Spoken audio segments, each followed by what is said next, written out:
Sociology of Crime. Let's start our lecture by looking at some basic statistics. What percentage of the population would you guess becomes a victim of a serious crime each year? By serious crime, I mean something you report to the police, like a robbery, a murder, or an assault. Most people assume their risks of falling victim to violent crime annually are quite high. When I ask students in my face-to-face classes this question, some guess that their odds of being victimized are as high as 30 or 40% each year. But in fact, statistically, they're quite low. Only 2% of the population will become victims of a violent crime annually. Crimes like sexual assault, simple assault, or aggravated assault. Aggravated assault means assault with a weapon, even if you just point a gun at someone, by the way. You don't have to discharge it. Or assault leading to serious bodily injury. Happily, your annual odds of being murdered are significantly lower than that. Approximately 5 out of 100,000 people in the U.S. population are victims of homicide annually, which means your annual risk of being murdered is 0.00005%. Risk of property crime is higher. About 12% of all households will experience theft, burglary, or motor vehicle theft annually. It's actually difficult to know for sure how many people become victims of serious crimes each year, because only a percentage of victims will ever bother to report the incidents to law enforcement. That's why most stats on crime victimization rely on data gleaned from random sample surveys of the population, like the NCVS, or National Crime Victimization Survey, rather than on police reports. As you can see, for violent crimes as a whole, slightly less than half of all victims will report. Rape and sexual assault have some of the lowest reporting rates, often because victims are made to feel ashamed for their own victimization, whereas aggravated assault and robbery have some of the highest. Property crimes are even less likely to be reported, on average, than violent crimes, with only 37% making any kind of formal report to law enforcement. Simple theft has the lowest reporting rate, whereas motor vehicle theft has the highest. That makes sense. In order to get insurance money for your car, you have to report it stolen.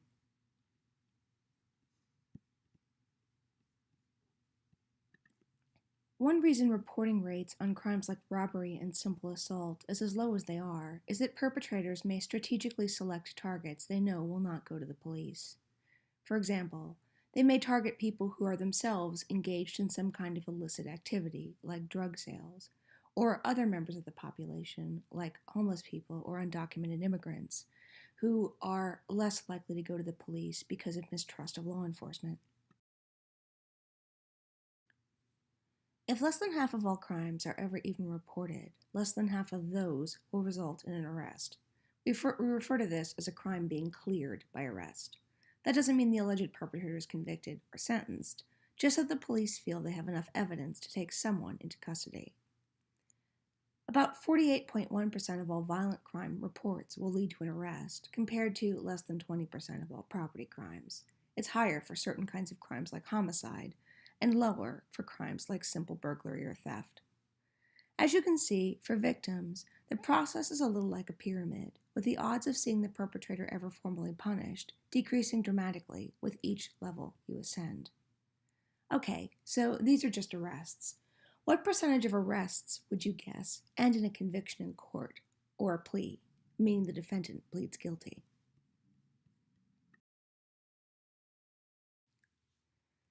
If less than half of all crimes that are convicted are reported, and less than half of those lead to an arrest, then the percentage of arrests that result in some kind of conviction is better than half, but only just, about 66%.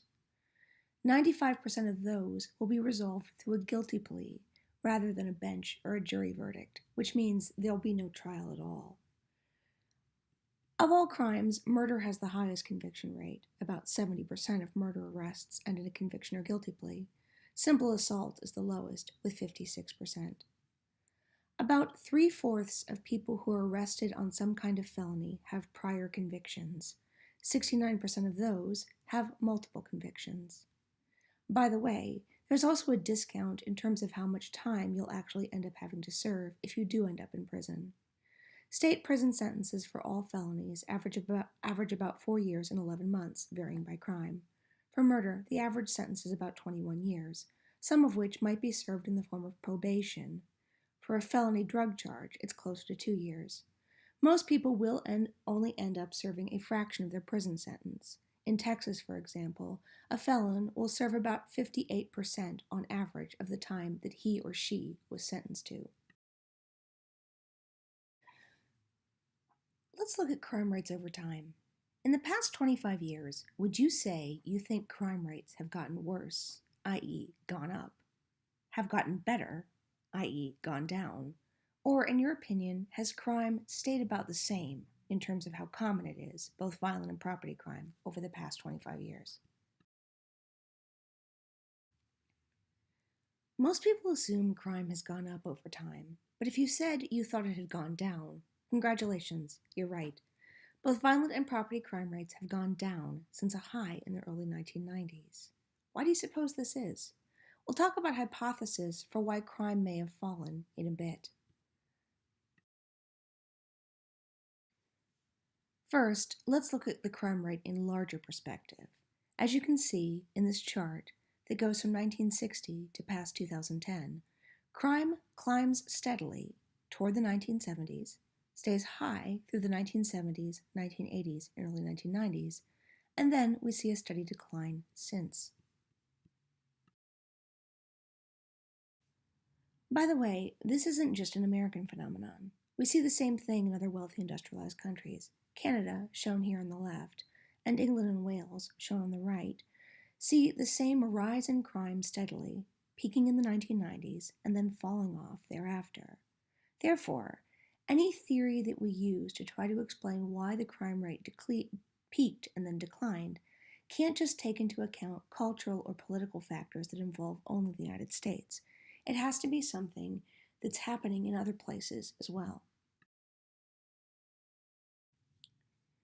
If you thought crime had gone up, you aren't alone. This chart from the Gallup organization shows the U.S. violent crime rate, shown in light green, compared to Americans' perceptions of crime rates versus a year ago. In most years, the majority of Americans are convinced, even though often the opposite is true, that violent crime has gone up since the year before. For example, in 2014, 63% of people polled said they were certain that violent crime had gotten worse compared to a year before, even though, in fact, it had gotten better. Why are we always so willing to assume that crime in our country is getting worse, when in fact it's getting better? A lot of that probably has to do with our media. While our society has gotten safer, our media, both fictional and non-fictional, in many ways, has gotten more violent. Crime coverage accounts for between 17 to 29% of content on televised news programs, second only to sports, traffic, and the weather at 40%. Proliferation of 24-hour cable and internet news media also means that individuals get a lot more exposure to sensational crimes from elsewhere than people in generations past would have.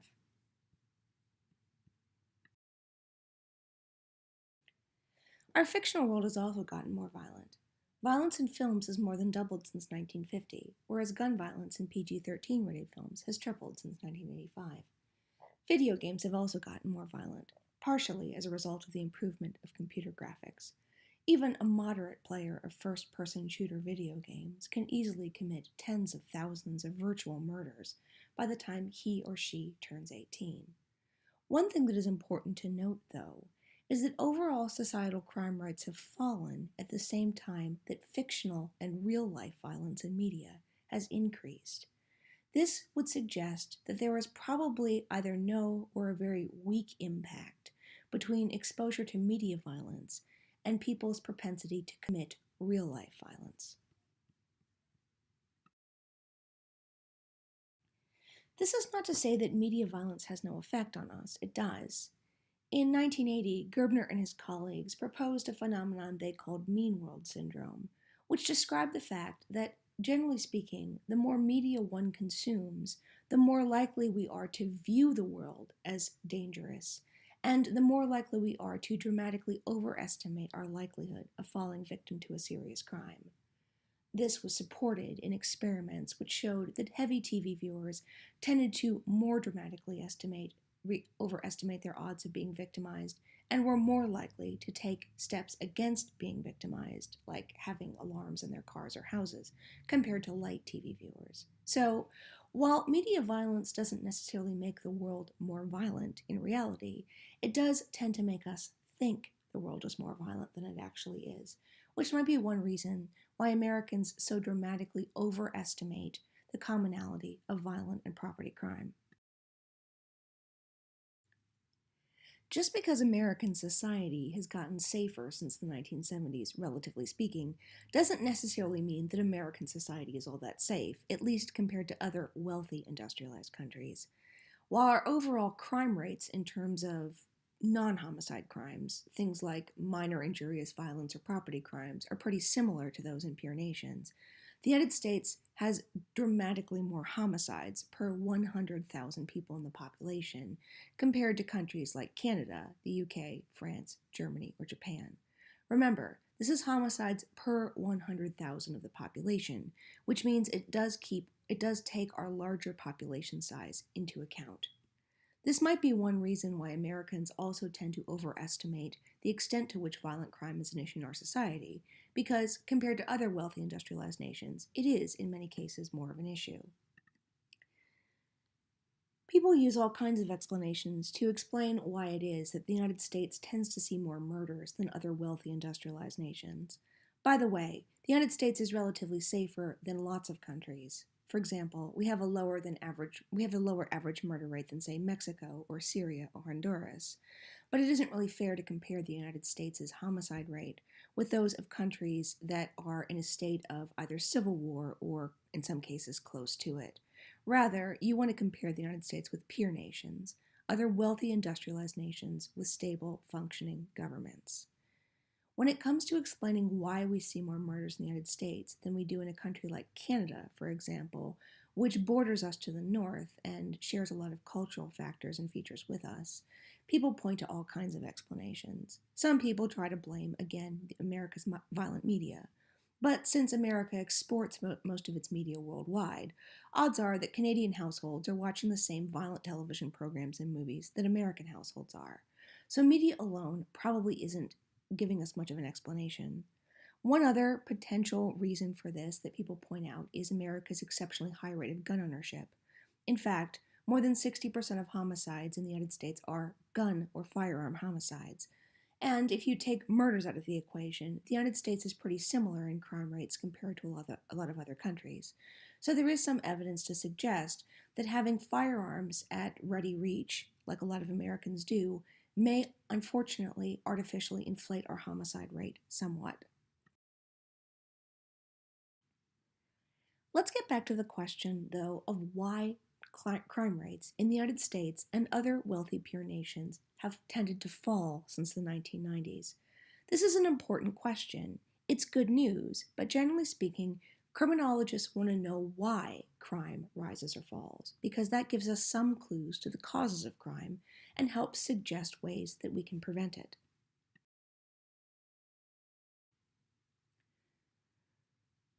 One hypothesis that a lot of people immediately turn to is the economy.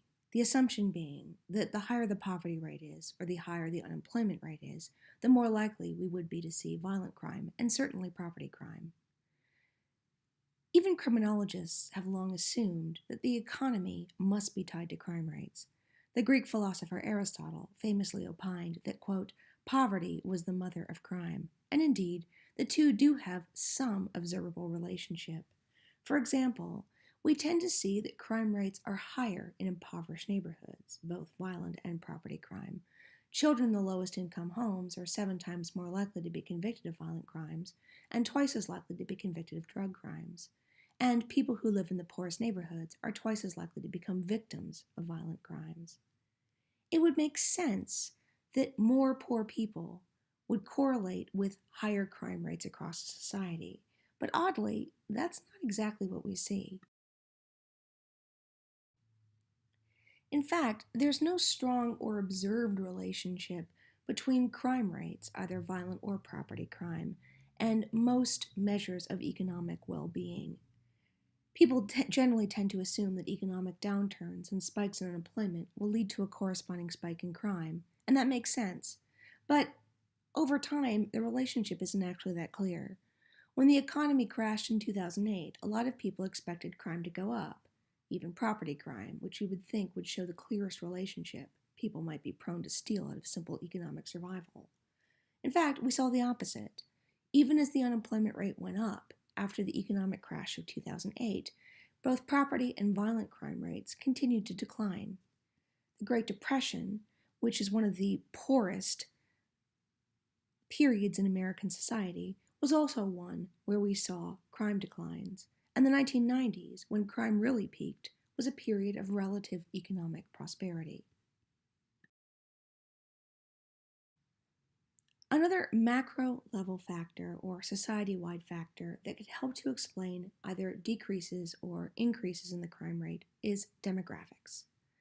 Men account for about 80% of violent crime arrests and 63% of property crime arrests.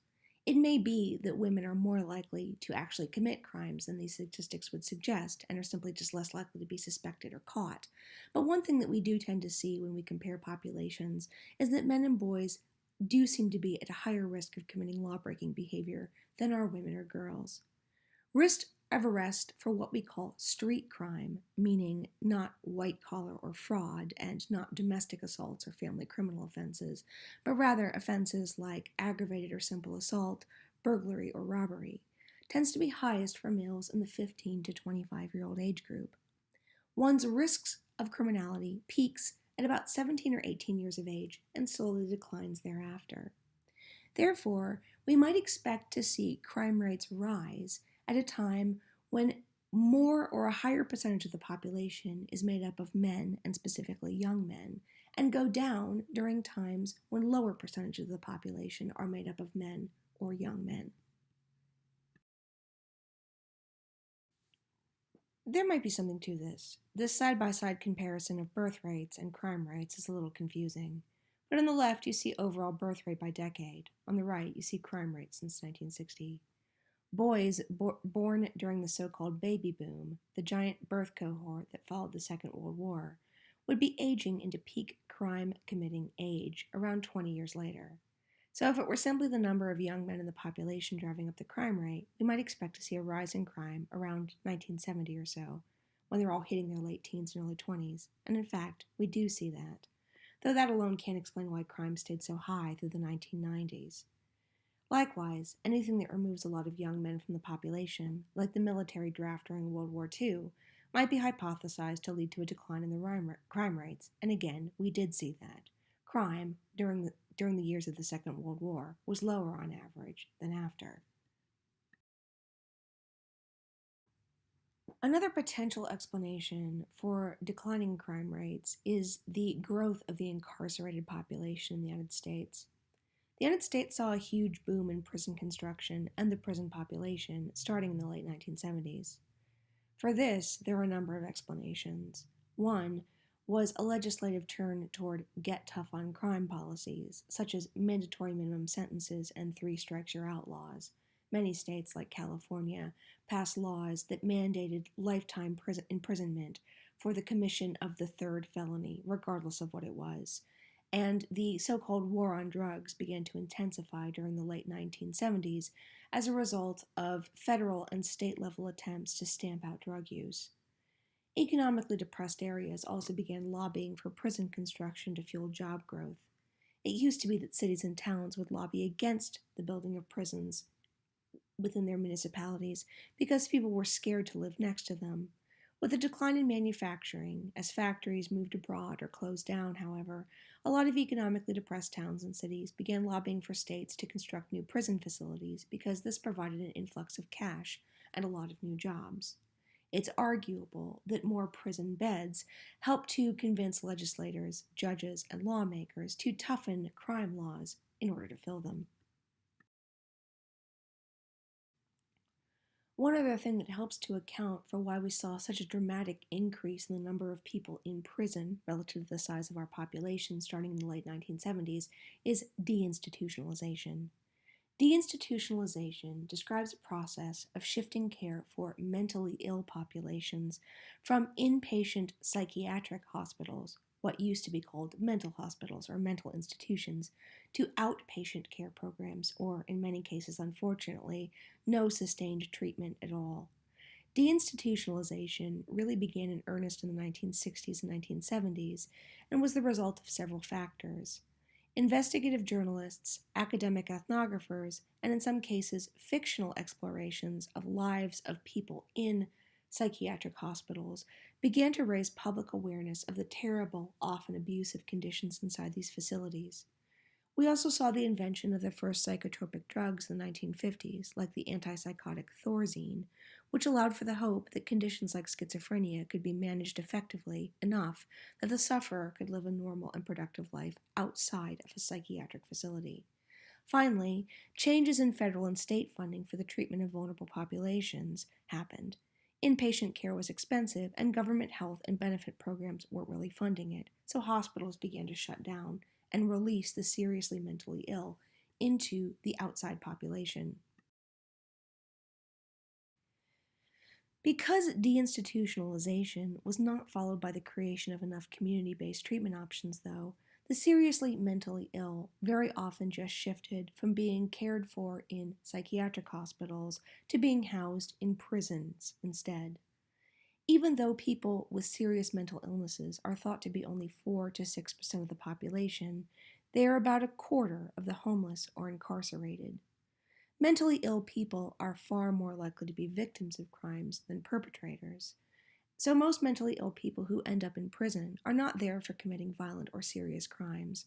Usually they end up in prison on more minor offenses, such as trespassing or shoplifting, or on parole violations because they can't stick to their release conditions. They may, for example, drink or use drugs to self-medicate, or be unable to keep appointments with parole officers or counselors. In order to be considered to have adequate mental health facilities, a state should have about 50 inpatient psychiatric treatment beds per 100,000 people in its population. No state has that many, but Texas is ranked about 42nd in the nation, with only 8 beds per 100,000 people in the population.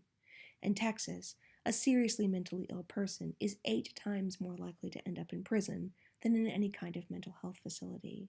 And so, the release of seriously mentally ill people into the population, often without adequate treatment plans to manage their disease, is one thing that many experts point to as something that led to the huge boom in the U.S. prison population.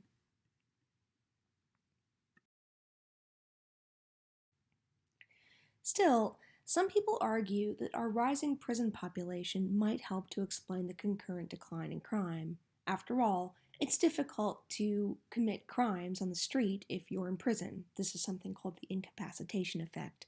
Basically, it focuses on preventing crime by removing criminals from society rather than through rehabilitation or deterrence. However, it's arguable that our decline in crime rates cannot be attributed to the increase in our prison population for the simple reason that the United States simply has a significantly higher incarceration rate than almost any other OECD countries. We lock up about 710 people per 100,000 residents, in stark contrast to a typical incarceration rate of only about 115 people per 100,000 residents in other OECD or industrialized wealthy countries. Even though we lock up close to 7 times more people per 100,000 people in the population than do other wealthy countries, other peer nations experienced the same declines in their crime rate during the same period of time that we did, without increasing their prison populations, which indicates that simply locking people up, or more people up, really isn't the answer.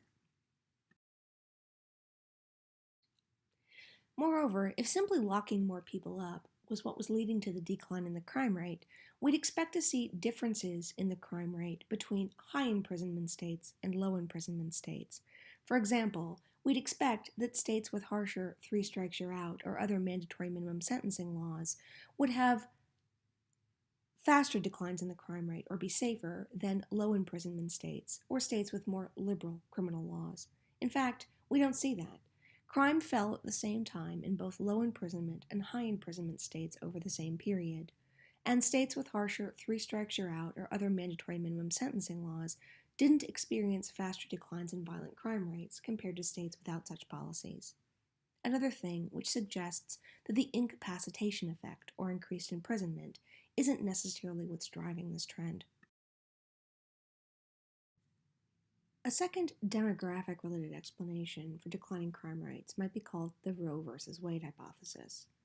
This is one of the most controversial explanations, and it comes from a paper published in 2001 by economists John Donahue and Stephen Levitt of Freakonomics fame. Their paper argued that, by their calculations, as much as 50% of the drop in crime could be attributable to the legalization of abortion nationwide in 1973. The logic was simple. They argued that legalization of abortion led to fall-offs in crime for the reason that it prevented a lot of births of children to parents who simply didn't want them. Unwanted children are more likely to grow up poor, and they're more likely to be neglected and abused, and for that reason may be more likely to commit crimes. But for obvious reasons, a lot of this argument makes a lot of people mad. About half of all pregnancies in the U.S. are unplanned, and most of those people don't grow up to be criminals. Also, abortion is one of the most contentious and controversial issues in America. Please keep in mind, I'm not advocating this theory, just reporting it. Donahue and Levitt's evidence was threefold. They found that crime began declining roughly 18 years after abortion legalization. 18 years is the peak age range where risk of criminality peaks. They also found that the 5 states that allowed abortion as early as 1970 experienced earlier crime drops than states where it was only legalized in 1973. Third, high abortion states tended to experience sharper crime drops than low abortion states. And finally, Canada and the UK, which also experienced a drop in crime at around the same time we did, began legalizing or easing restrictions on abortion at the same time that we did, which might help to explain why we see the same trend in crime rates there as here. If this one makes you uncomfortable, it's good to remember one fact. Abortion might not be the only factor in play. The birth control pill was introduced and approved for contraception use in 1960, and other kinds of contraceptive technologies began improving at about the same time. For example, a new generation of IUD, or intrauterine devices, also increased the number of women opting for highly effective long-term contraception, which probably also played a big role in reducing the number of unwanted pregnancies. So, if preventing unwanted births does help prevent future crimes, as well as other negative outcomes like kids dropping out of school, for example, poverty, drug use, etc., increasing access to and knowledge about contraception and pregnancy prevention is probably just as effective a way of doing this. Another potential explanation for declines in the crime rate, and one that I find personally very compelling, is the lead hypothesis. Lead, in this case, refers to the element, or the heavy metal, lead, atomic symbol Pb. The lead hypothesis is what we would call a microtheory, something that pinpoints the risk at the level of individual biology, or maybe a meso-level theory, which looks at how individual factors interact with larger macro-level trends, like the levels in this case of atmospheric pollution. Lead is a naturally occurring substance, an element, but just because something occurs naturally doesn't mean that it's good for you.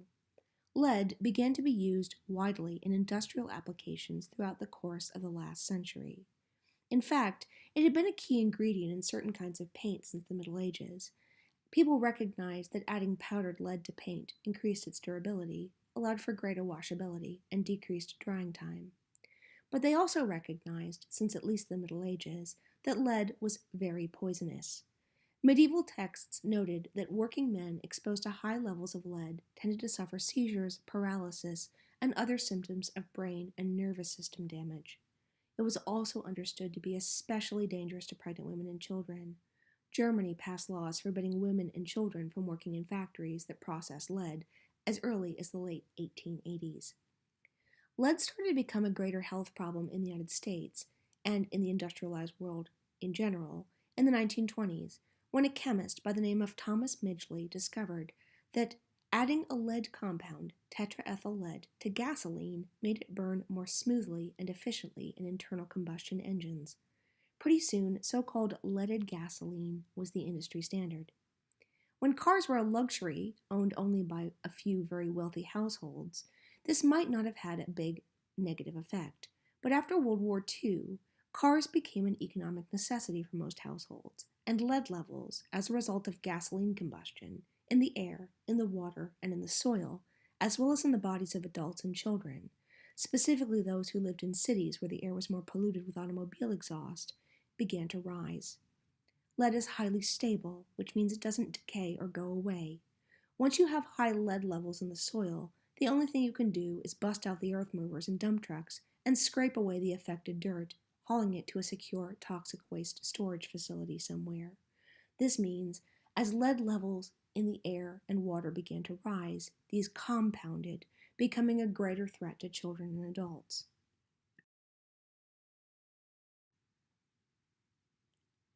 As leaded gasoline and leaded paint and other kinds of industrial products with added lead began to proliferate, doctors and scientists began to be concerned about the impact of lead exposure on the health of adults, and especially children. There were attempts to ban the use of lead and lead compounds in things like paint, gasoline, and household and municipal plumbing, fought heavily by industries. Thomas Midgley, the chemist who was credited with the creation of leaded gasoline, even held a press conference where he poured a bottle of tetraethyl lead all over his hands in an attempt to demonstrate its safety. Interestingly, even before pulling that little stunt, Midgley had already needed to take a leave of absence from work to receive medical treatment after being diagnosed with severe lead poisoning. So even he, on some level, understood that exposure to the stuff could be toxic. Finally, in the 1970s, after decades of lobbying from scientists, doctors, and public health advocates, the government banned the use of lead paint and began to dramatically reduce the levels of tetraethyl lead in gasoline. Then something interesting happened. About 20 years after the phase-out went into effect, we started to see that big drop in crime. This chart superimposes total leaded gas emissions with crime rates 23 years later. So the blue line represents lead emissions, the red is crime rates after a lag of 23 years. There was a pretty tight correlation. As lead levels rose, we see rises in the crime rate 23 years later. As they fall, we see a corresponding decrease in crime after a lag of about 23 years. Moreover, further research found that state and regional effects were in play, with cities or states that banned lead earlier showing earlier corresponding drops in crime rates.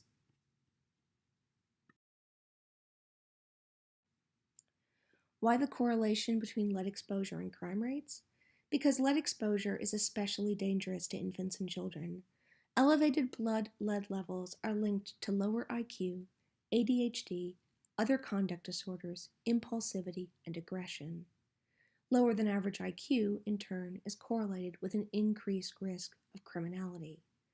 Poor school performance, truancy, and leaving school at a young age, all things that can be byproducts of a child with cognitive impairments, are also linked with higher risks of delinquency and criminality.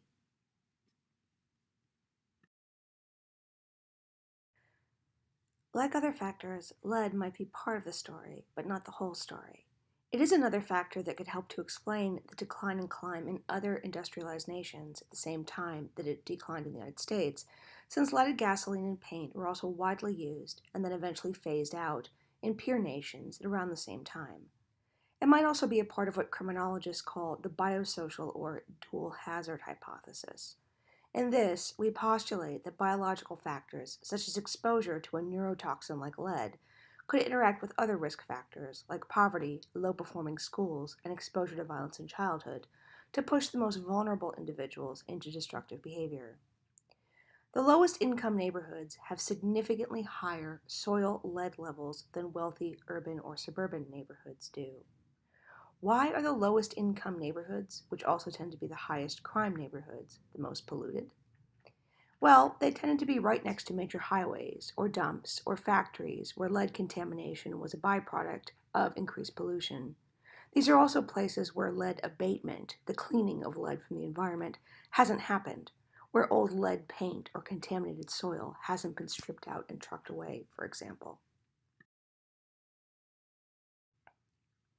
Lead was also commonly used in plumbing. Lots of homes in cities rely on old lead pipes still to carry their water. This wasn't always as much of a problem as one would think, because unless the water is highly acidic or the pipes are very corroded, not that much lead actually leaches into the water. It's more bioavailable or absorbable as a poison if you inhale or eat it. In the case of the Flint, Michigan water crisis, though, that is exactly what happened. Flint, former site of automobile factories and now very poor and heavily minority, has been facing budget shortfalls for years. In 2014, it switched to pumping in a cheaper source of municipal water from the Flint River rather than buying it from nearby cities. Problem: this water was highly acidic and began to quickly corrode the city's infrastructure of old lead pipes. Residents knew something was wrong with the water. It stunk, it tasted bad, and it came out of the taps dark brown.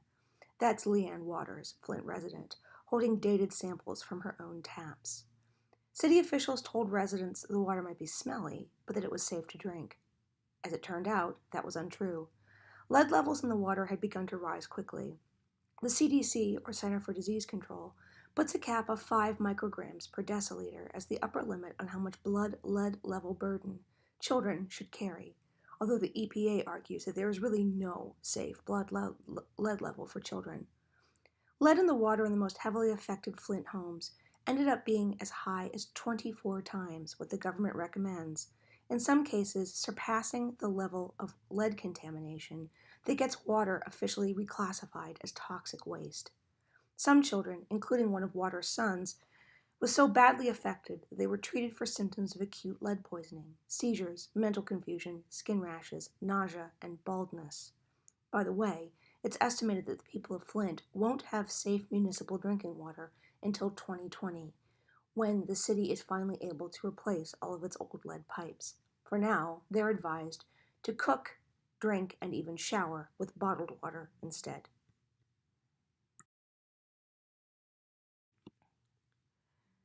Other factors which may help to explain the decline in the crime rate include something that criminologists call target hardening, which refers to measures that make committing crimes themselves simply more difficult. Target hardening can include everything from improvements in security or law enforcement, think the development of affordable home security devices like exterior cameras or alarm systems, to improvements in forensic investigation techniques and technologies. The final theories we'll cover today include everything from criminologists arguing that declining crime rates might be linked to the proliferation of electronic media, to people arguing that the invention of drugs like Prozac may play a role. In the first, declining social engagement due to increased consumption of electronic media may simply limit opportunities or temptations to commit crime. It used to be that when people got off work, they'd head to a bar, drink, and maybe get into fights or have things stolen, for example. Now, Americans might be more likely to head home and sit alone in their living rooms, playing video games, watching television, or surfing the computer. Because we've effectively removed ourselves from society, this may limit the potential for future crimes. This would be another example of the incapacitation effect, except in this case, people aren't being locked up in prison, they're locking themselves up behind screens in their living rooms. Some also argue that advances in pharmaceutical treatment of psychiatric or mood disorders play a role. People who experience mood or psychiatric disorders like depression, for example, or schizophrenia, may often self-medicate when they're not treated appropriately with things like alcohol or recreational drugs. When mood or psychiatric disorders are more effectively managed through SSRIs, for example, or drugs like Thorazine, then individuals who are suffering from these kinds of conditions may be less likely to engage in self-destructive behaviors, like drinking too much, for example, or engaging in drug use that may, again, be linked to crime. This concludes this lecture on the crime rate and reasons for its decline. Thank you so much for listening.